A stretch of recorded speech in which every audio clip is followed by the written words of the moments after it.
ఒక స్ట్రోక్ ఉంటుంది, బాగానే ఉంటుంది, బ్యాట్ మీద మోజు పడ్డాడు అనుకుందాం. సరే, సో ఆ రకంగా ఆ బ్యాట్కు తనకే కావాలని ఒక బలమైన కోరిక ఎందుకు ఉంది? బ్యాట్ కోసం వెళ్ళుంటే మరి నోట్లో డబ్బు తీసుకో, టేక్ మనీ అని ఎందుకు రాశాడు?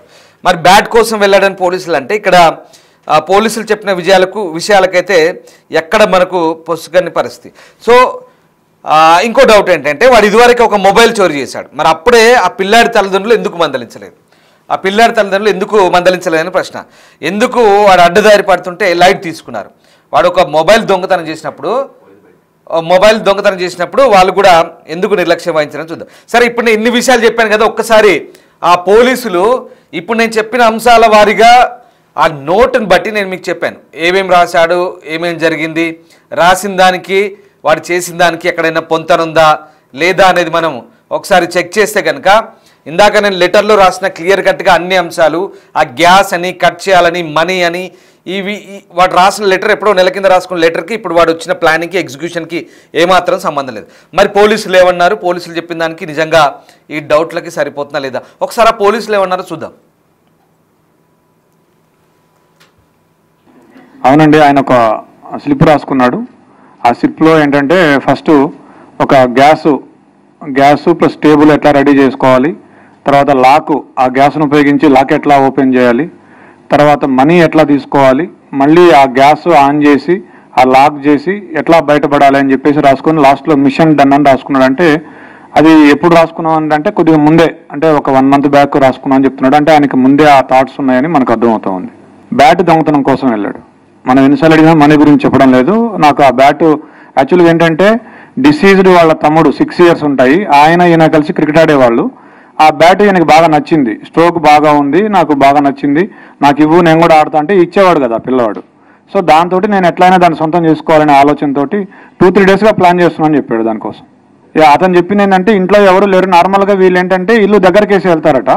సో అట్లానే ఇంటి బోల్ట్ దగ్గరికి పెట్టి ఉంటారు, ఆ దగ్గరికి వేసి ఉంటారని చెప్పేసి వెళ్ళాడు. సడన్గా పాప ఉంది, పాప ఉన్నా కానీ పాప అప్పుడు టీవీ చూస్తుంది, ఇతను వెనక నుంచి వెళ్ళాడు. అంటే అటువైపు తిరిగి చూస్తుంటే ఆ పాప వెనక నుంచి ఒకటే డోర్ ఉంది, వెనక నుంచి అంటే అదే డోరు, ఆ అమ్మాయి అటు తిరిగి ఉంది.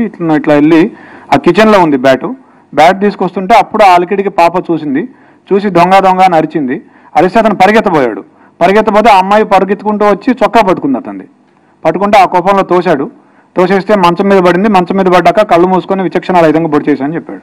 అతనికి బేసిక్గా ఈ ఓటీటీల్లో, యూట్యూబ్లో ఈ క్రైమ్ థ్రిల్లర్స్, సస్పెన్స్ మిస్టరీలు చూసే అలవాటు బాగా ఎక్కువగా, దాదాపుగా ఒక 5-6 సంవత్సరాల నుంచి అదే పనిలో ఉన్నాడు. స్కూల్ కూడా ఎక్కువ వెళ్ళేవాడు కాదు. ఎప్పుడు ఏదో ఒక తన ఆలోచనలో తనుండి ఇలా ఊహించుకుంటూ ఉండేవాడు. అతనికి స్కూలు ఎగ్గొట్టే అలవాటు ఉండేది. స్కూల్కి వెళ్లకుండా క్రికెట్ ఆడుకోవడం, ఈ ఓటీటీ చూడడం, యూట్యూబ్ చూడడం, ఈ మిస్టరీస్ చూడడం అలవాటు ఉండేది అతనికి. అతను ఎవరైనా చూస్తే వాళ్ళని బెదిరించి రావడం, తర్వాత దాడి చేయటం, ఈ 2 ఉద్దేశాలతో కత్తి తీసుకుపోయినాడు. ఉన్నారు ఇంట్లో, వాళ్ళ నాన్నున్నాడు, వాళ్ళ సిస్టర్స్ ఉన్నారు, వాళ్ళ ఇంట్లో ఉన్నారు. వాళ్ళ మదర్ లేదు కానీ మిగతా వాళ్ళు ఉన్నారు.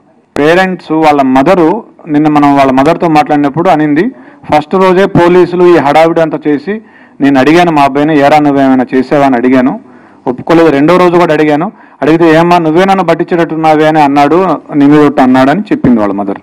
పోలీసుల్ని ఆ రోజు మేము ఫస్ట్ రోజే అతన్ని క్వశ్చన్ చేసాం. ఎందుకంటే రెండింటికి జస్ట్ 2 అడుగుల దూరం ఉంటుంది, ఆ ఇంటికి ఈ ఇంటికి పిట్టగోడకి. మేము క్వశ్చన్ చేసాం ఆ ఇంట్లో ఉన్న వాళ్ళని. 3rd, 4th floor, వీళ్ళు 4th floorలో ఉంటారు, 3rd floor నుంచి వెళ్ళొచ్చు. పోలీసులకి మాకేం చెప్పారంటే ఆ రోజు నాకు 10:15 ఆ టయానికి డాడీ అని గట్టిగా అరుపులు వినిపించాయి అని చెప్పాడు. బాలుడి మీద కూడా అనుమానం వచ్చింది మాకు. అయితే మేము ఒక లిస్ట్ ఆఫ్ సస్పెక్ట్స్ చేసుకున్నాము, దాని ప్రకారం చేసుకుంటూ వచ్చాము. నిన్న అతన్ని చేశాము. తర్వాత మాకు ఇంకొక క్లూ కూడా వచ్చింది. ఒక పిల్లాడు కూడా సమాచారం ఇచ్చాడు.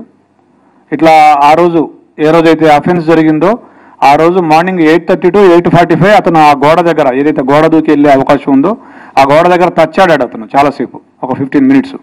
ఆ సమాచారంతో మా అనుమానం ఇంకా ఎక్కువై, మా అనుమానం నిర్ధారణ అయ్యి అతన్ని మళ్ళీ విచారించాము. ఫస్ట్ ఇల్లు సెర్చ్ చేసాము. ఇల్లు సెర్చ్ చేస్తే మాకు ఈ లెటర్ దొరికింది, అతను రాసుకున్న లెటర్ ఏదైతే ఉందో అది. తర్వాత కత్తి కూడా దొరికింది. 3 కత్తులు ఉన్నాయి. ఏ కత్తి అంటే సార్ నల్ల కత్తి, నల్ల పిడి ఉంటుంది, దానికి అంచు నల్లగా ఉంటుందని అతనే చెప్పాడు. ఆ కత్తి తీసుకొస్తే ఇదే అని చూపించాడు. బట్టలు ఏం చేశాడంటే అతను అఫెన్స్ చేయగానే ఆ కత్తి అక్కడే కడిగేసి గోడ దూకి మళ్ళీ ఇంట్లోకి వెళ్ళేటప్పుడు వాళ్ళ నాన్న, సిస్టర్స్ ఉన్నారు, వాళ్ళు ఏమైనా చూస్తారేమో అని ఆరేసిన షర్ట్ తీసుకొని ఇట్లా అడ్డం పెట్టుకొని ఇంట్లోకి వెళ్ళి బాత్రూంలోకి వెళ్ళి స్నానం చేసి ఆ టీ షర్టు ప్యాంటు రెండు వాషింగ్ మెషిన్లో వేసాడు. But we found some slight blood on the clothes. We have called a special investigation team, forensic team. వాళ్ళు స్పెషల్ లైటింగ్ స్పెషల్ స్పెట్స్ వాడి they are able to found it. I also have seen it. Yes అతనికి ఒక కుందేలు ఉండేది. ఆ రోజు ఆ కుందేలు కూడా చనిపోయింది. 11:30కి మేము టైంలోనే కూడా తీసుకున్నాం. అతని మీద అనుమానం వచ్చాక అతను 11:30కి బయటకు వెళ్ళాడు ఇంట్లోంచి. 11:30కి ఆ కుందేలుని తీసుకొని డాక్టర్ దగ్గరికి వెళ్తే ఆ కుందేలు చనిపోయింది ఆ రోజు. ఆ స్టోరీ కూడా మాకు చెప్పాడు. ఫింగర్ ప్రింట్స్ ఇంకా నిన్ననే జరిగింది. ఇంకా వీఆర్ మ్యాచింగ్ ఇట్. మనకున్న సమాచారం మేరకు ఇంతవరకు అయితే ఏం లేదు. బట్ వాళ్ళ మదర్ చెప్పిన ఒక విషయం ఏంటంటే అతను 2 months బ్యాక్ అతని దగ్గరికి ఒక ఫోన్ వచ్చింది, సెల్ ఫోన్. మేము డబ్బులు ఇవ్వలేదు, ఇతనికి ఎక్కడిది సెల్ ఫోన్ అంటే నేను కొనుక్కున్నా అని చెప్తున్నాడు. డబ్బులు ఎక్కడ ఉంటే చెప్పలేదు. అది వాళ్ళ మదర్ చెప్పిన విషయమే. సో దీన్ని బట్టి మీరు ఏమైనా అనుకోవచ్చు. 5 days మిస్లీడ్ చేయడం అంటే ఫస్ట్ డే మిస్లీడ్ చేశాడు.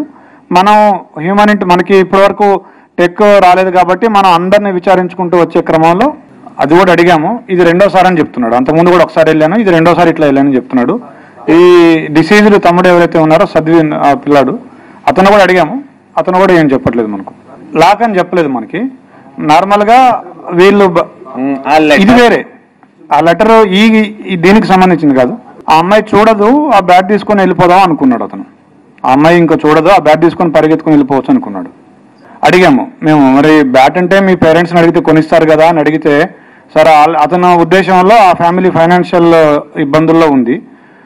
మా నాన్నకి జాబ్ లేదు, మా మదర్ చిన్న జాబ్ చేస్తుంది, మా అక్కలకి ఫీజు కట్టాలి, ఇంకా నేను ఎందుకు వాళ్ళని ఇబ్బంది పెట్టాలి అని వాళ్ళని అడగలేదు అని చెప్పాడు.